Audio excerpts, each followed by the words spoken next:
আসসালামু আলাইকুম। আশা করি যে যেখানে বসে আমার ভিডিওটি দেখছেন আল্লাহর রহমতে সবাই ভালো আছেন।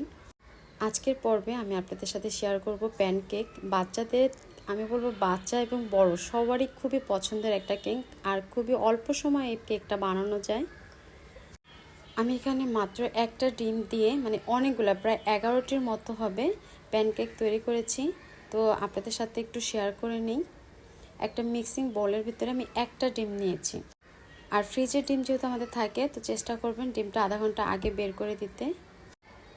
এক কথায় রুম টেম্পারেচার রাখা একটা ডিম। আর এখানে আমি চিনি দিয়ে দিয়েছি 8 টেবিল চামচ।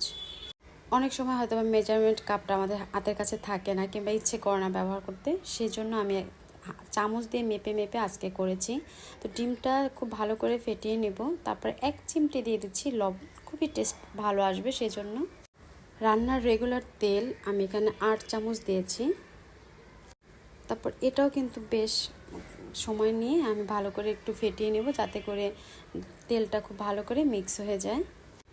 তারপর ডিমের সেই গন্ধটা দূর করার জন্য আমি এখানে ভ্যানিলা এসেন্স ব্যবহার করেছি। তবে ভ্যানিলা এসেন্স যদি না থাকে সেক্ষেত্রে আপনারা লেবুর রসটাও দিতে পারেন, তবে 2 থেকে 3 ফোঁটার বেশি না। আর হাফ চামচ দিয়ে দিচ্ছি বেকিং পাউডার। তারপরে তো খুব ভালো করে মিক্স করে নেব। আর এখানে আমি স্যুপ বাটির 1 বাটি নিয়েছি ময়দা। তারপরে ময়দাটা দেওয়ার পরে এটা আমি খুব ভালো করে এটার সাথে মিক্স করে নিব, যেন ভিতরে কোনো লাম্পস না থাকে। তবে আপনারা চাইলে কিন্তু চিনিটা একটু বাড়িয়েও দিতে পারেন, তবে আমার কাছে একদম পারফেক্ট মনে হয়েছে।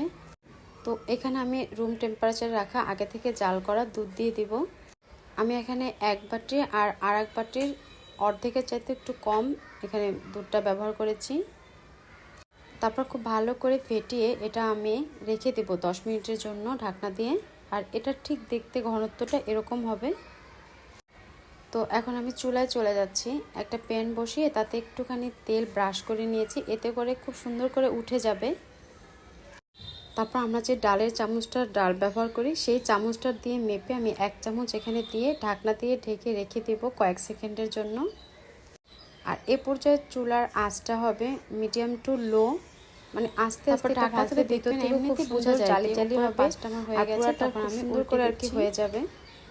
তো ঢাকনা তুলে আমি একটা সাইড উল্টে দিলাম, আর দেখতে পাচ্ছেন আলহামদুলিল্লাহ কতটা সুন্দর হয়েছে।